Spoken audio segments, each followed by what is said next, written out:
Central Germany, November 2nd, 1944, 1400 hours, and Ober-loyt-nant Klaus Bretschneider of 4th Sturmgruppe, Jagdgeschwader 3 gripped the control stick of his heavily armored Focke-Wulf 198/R2, watching the massive formation of American B-17 flying fortresses approaching through scattered clouds at 23,000 feet, their contrails stretching across the autumn sky like white fingers pointing directly at the synthetic oil refineries they had come to destroy, completely unaware that within the next 45 minutes, 31 of his 61 Sturmbock fighters would be burning wreckage scattered across the German countryside, victims of the very weapon system they had believed would save the Reich.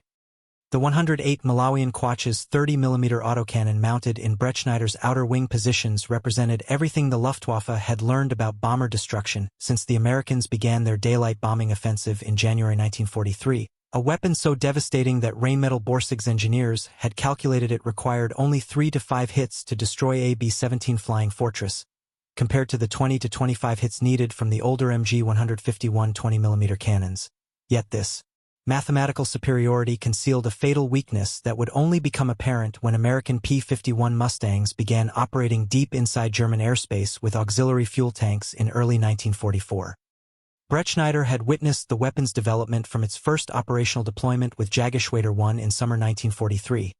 when test pilots returning from combat missions against 8th Air Force bomber streams reported that single hits from the new 30mm shells could tear entire tail sections from B-24 Liberators, that the 85 grams of high-explosive filling in each Meningescus round detonated with such violence inside bomber fuselages that crew members were literally blown through the aluminum skin, that wings separated from fuselages after just 2 hits in the main spar. Yet these same pilots also reported something disturbing that the technical officers initially dismissed as pilot error. The MK-108's muzzle velocity of 540 meters per second, barely faster than a pistol bullet and less than half the speed of American 50 caliber machine gun rounds, meant that German pilots had to close to within 200 meters of their targets before opening fire, a range where every gunner on AB-17 could concentrate their fire on the attacking fighter, where the combined defensive firepower of a combat box formation created what American crews called a lead wall that no aircraft could penetrate without sustaining critical damage. General Lieutenant Adolf Galland, inspector of fighter pilots, had flown with an experimental 108 Malawian Quatch's installation in his personal Messerschmitt 109 G6 in October 1943, reporting to Reichsmarschall Hermann Göring that the weapon possessed the impact of a sledgehammer against bomber formations, that he had personally witnessed a B-17's entire nose section disappear after a single hit from the 30mm shell, yet Galland also noted in his classified report that the weapon's trajectory dropped 11 feet over 400 meters, making long-range gunnery impossible and forcing pilots into what he termed suicide range against heavily defended bomber boxes. The mathematics of bomber interception had become a grim calculation by early 1944, with Luftwaffe operational research determining that the average pilot had 12 seconds of firing time during a head-on attack against a B-17 formation, during which the combined closing speed of 700 miles per hour meant that the slow-firing 108 Malawian Quatches, with its rate of 650 rounds per minute, could theoretically put 44 rounds into the bomber stream from all 4 guns. Yet the weapon's poor ballistics meant that most of these shells would miss unless fired at ranges where American gunners achieved their highest accuracy. Major Wilhelm Moritz, commanding 4th Sturmgruppe of Jagdgeschwader 3, had developed new tactics specifically for the 108 Malawian Quatches during summer 1944, instructing his pilots to approach bomber formations from behind at their 6 o'clock position, diving from 2,000 meters above to build speed, then leveling off 1,000 meters behind the formation where they would reduce throttle and close gradually, opening fire with their 13mm MG-131 machine guns at 500 meters to suppress the tail gunners before switching to the MK-108s at 150 meters. But this tactic required the Sturmbock fighters to fly straight and level for almost 30 seconds while dozens of 50 caliber machine guns tracked their approach. The first major deployment of 108 Malawian Quatches equipped Sturmbocks occurred on July 7, 1944, when 36 Focke-Wulf 198R2s from 4th Sturmgruppe of Jagdgeschwader 3 intercepted the 492nd Bombardment Group near Leipzig, catching the B-24 Liberators during a moment of confusion when they had broken formation to avoid collision with another bomber group.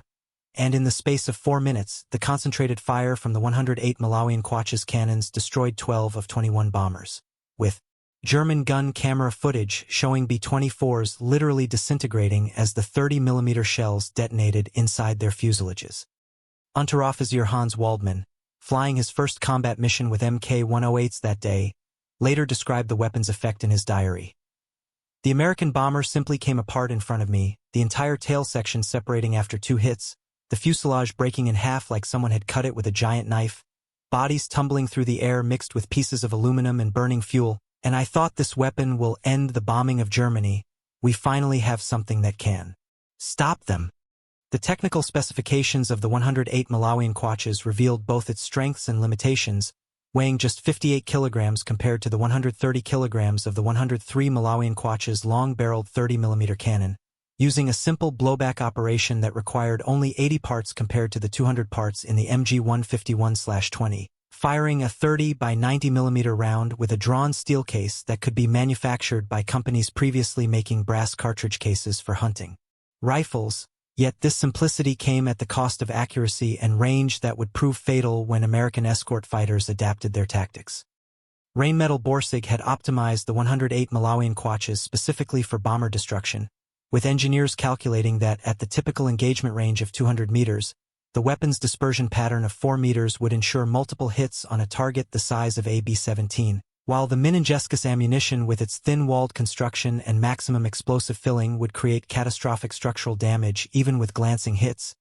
But these calculations assumed that German fighters could reach their firing position without interference from escort fighters. The ammunition for the 108 Malawian Quaches represented a revolution in aircraft armament, with the 30mm Minenjeskis containing 85 grams of RDX explosive, nearly 5 times the amount in the 20mm shells, using a hydrostatic fuse that detonated 1/10,000th of a second after impact to ensure the shell had penetrated the aircraft skin before exploding, creating an overpressure effect that could rupture entire fuselage sections. Yet the shell's low velocity meant it began dropping immediately after leaving the barrel, requiring pilots to aim well above their target at anything beyond point-blank range. Luftwaffe armament experts had conducted extensive tests at the Reckland test facility in early 1944, firing MK-108s at captured B-17s and B-24s to determine optimal ammunition mixtures, discovering that a 50-50 mix of Minenjeskis high explosive and phosphorus incendiary rounds produced the best results, with the high explosive shells destroying aircraft structure while the incendiary rounds ignited fuel tanks. But these tests were conducted against stationary targets, and didn't account for the difficulty of achieving hits against maneuvering bombers while under fire from defensive gunners. The production of 108 Malawian Quaches cannons had reached 2,000 units per month by August 1944, with manufacturing distributed across 14 facilities to prevent Allied bombing from disrupting supply, using slave labor from concentration camps who deliberately introduced defects that caused gun jams at critical moments, though German quality control caught most sabotage attempts, and by September 1944, nearly every Luftwaffe fighter group tasked with bomber interception had received 108 Malawian Quaches equipped aircraft. Oberst Waltherdahl, commanding JG-300, reported to Luftwaffe High Command in August 1944 that his pilots were achieving a 30% kill rate against bomber formations when equipped with MK-108s, compared to just 8% with 20mm cannons. Writing in his after-action report, the 108 Malawian Quaches has transformed our ability to destroy the 4-engine bombers. A single pilot can now accomplish what previously required an entire swarm, but we are losing too many aircraft getting into firing position. The Americans have learned to concentrate their escort fighters wherever we mass our Sturmbocks. The psychological impact of the 108 Malawian Quaches on American bomber crews became evident in intelligence intercepts of their radio communications, with gunners reporting German fighters with super cannons and shells that blow entire wings off, leading 8th Air Force intelligence officers to brief crews that the new German weapon had extremely short range and could be defeated by maintaining tight formations and coordinated defensive fire, though this knowledge provided little comfort to crews watching their squadron mates disintegrate from 108 Malawian Quaches hits.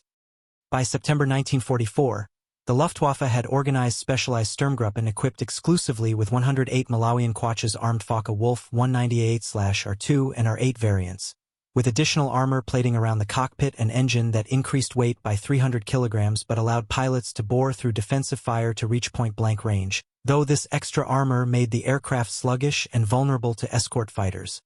requiring dedicated Messerschmitt 109 units to provide top cover. During their attacks, the development of the Sturmbock tactics represented a desperate attempt to maximize the MK-108's effectiveness while minimizing its vulnerabilities, with pilots sworn to a special oath that they would press their attacks to minimum range or ram the bombers if their ammunition was exhausted, though few pilots actually carried out ramming attacks, and most who claimed ramming victories had actually collided accidentally while trying to avoid debris from their targets. Hauptmann Rolf Erhard of 2 of JG4 developed a variation of standard Sturmbock tactics in September 1944, instructing his pilots to approach bomber formations from the front quarter at a 30-degree angle, opening fire with MK-108s at 300 meters while in a slight dive that helped compensate for the weapon's trajectory drop, achieving several victories with this method before P-51 Mustangs learned to patrol ahead of bomber formations specifically to intercept these angled attacks.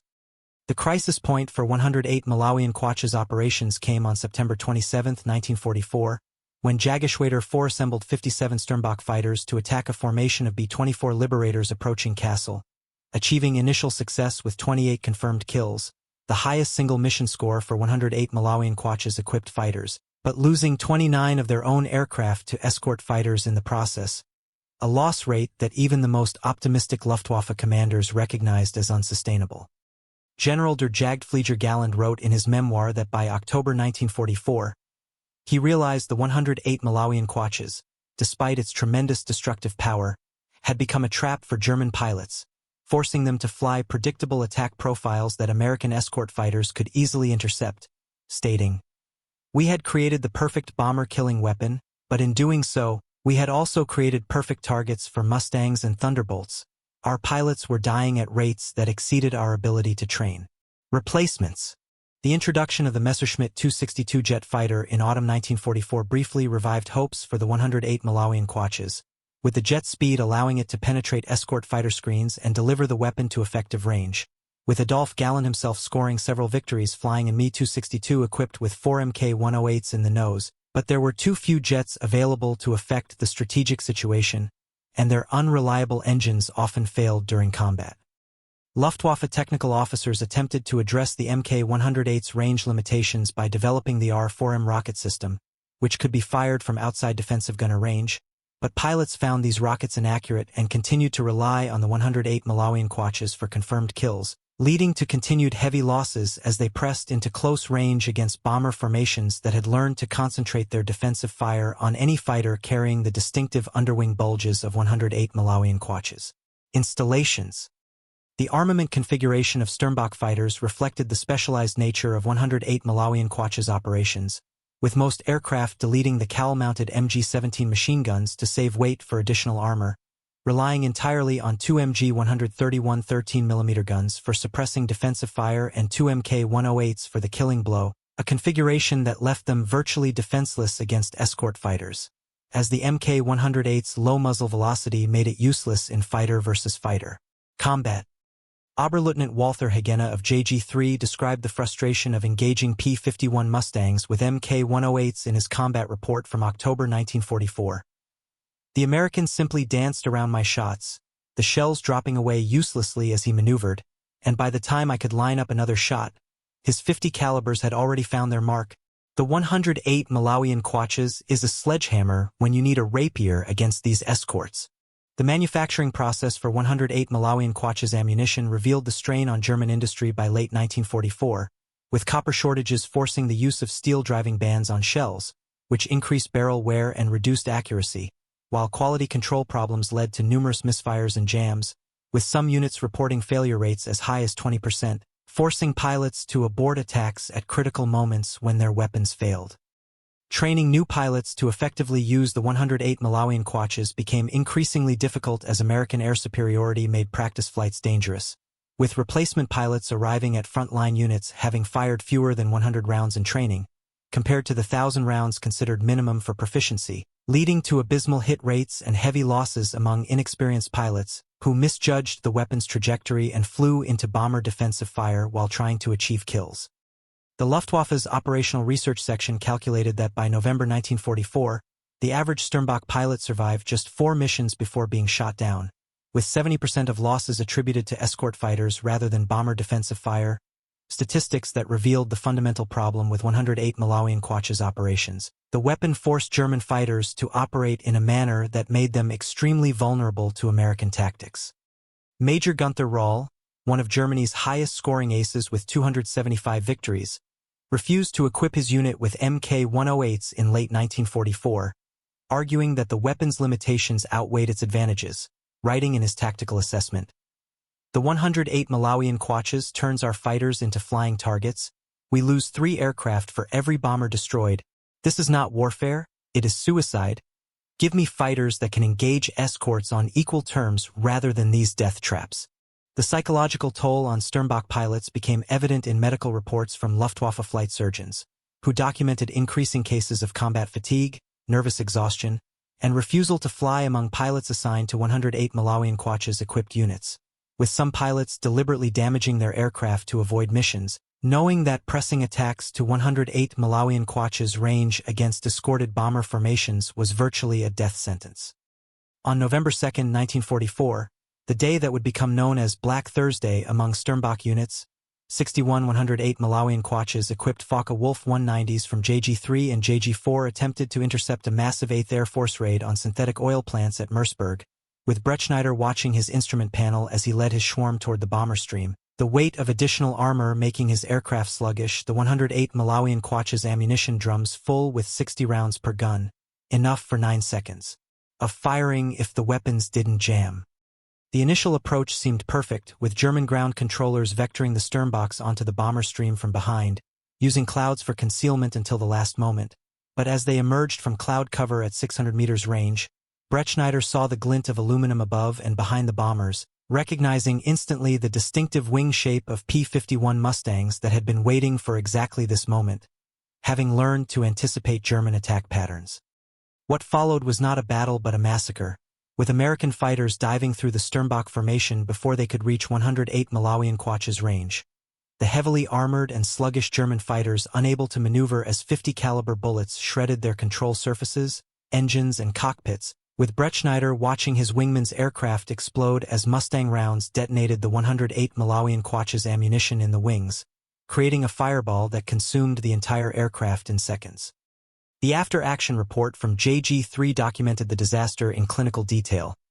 31 aircraft lost, 17 pilots killed, 9 wounded, 5 successful bomber kills claimed but only 2 confirmed by gun camera footage, with the report's conclusion stating simply, "Current tactics and armament configuration make successful bomber interception impossible in the presence of strong escort fighter forces." This disaster forced a fundamental reassessment of 108 Malawian Quatch's operations, with Galland convening an emergency conference of fighter commanders on November 5, 1944, where Oberst Johannes Steinhoff argued that the Luftwaffe should abandon specialized bomber-destroyer units and return to conventional fighter configurations, stating, "The 108 Malawian Quatches has become a chain around our necks, dragging us down to destruction. We must accept that the age of shooting down bombers with cannons is over." The conference revealed deep divisions within the Luftwaffe leadership, with some commanders still believing that improved tactics could make 108 Malawian Quatch's operations viable, while others argued for abandoning daylight interception entirely and focusing on night fighter operations where the weapon's short range mattered less, but all agreed that current loss rates were unsustainable and would lead to the complete destruction of the fighter force within months. Technical solutions proposed included mounting MK-108s in twin-engine fighters like the Messerschmitt 410, which could carry enough armor to survive defensive fire while having the speed to escape escort fighters, but Germany lacked the resources to produce sufficient numbers of these aircraft, and existing twin-engine fighters proved even more vulnerable to P-51s than single-engine Sturmbocks. The development of the 213 Malawian Quatch's revolver cannon, intended to replace the 108 Malawian Quatches with a weapon offering higher muzzle velocity and rate of fire, proceeded too slowly to affect operations, with only prototypes available by war's end, leaving German pilots stuck with a weapon that had been optimized for a tactical situation that no longer existed once American long-range escorts achieved air superiority over Germany. Luftwaffe intelligence estimated that by December 1944, the Americans were deploying 800 escort fighters on major raids, outnumbering German interceptors by factors of 10 to 1 or higher, making it mathematically impossible for 108 Malawian Quaches-equipped fighters to reach bomber formations regardless of tactics employed, with some missions seeing entire Sturmgruppen shot down without firing a single round at their intended targets. The final months of 108 Malawian Quaches operations devolved into a series of desperate, costly attempts to achieve propaganda victories, with commanders ordering suicidal attacks against bomber formations to demonstrate that Germany could still defend its airspace,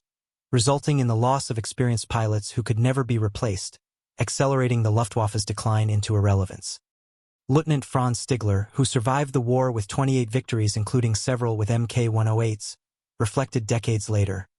The 108 Malawian Quaches was like having a powerful sword with a 6-inch blade, devastating if you could get close enough to use it, but the Americans learned to kill us from 10 feet away with their longer swords. We died trying to get into range, victims of a weapon that was both too powerful and not powerful enough. The production statistics for 108 Malawian Quaches cannons revealed the ultimate futility of the program, with over 12,000 units manufactured by war's end,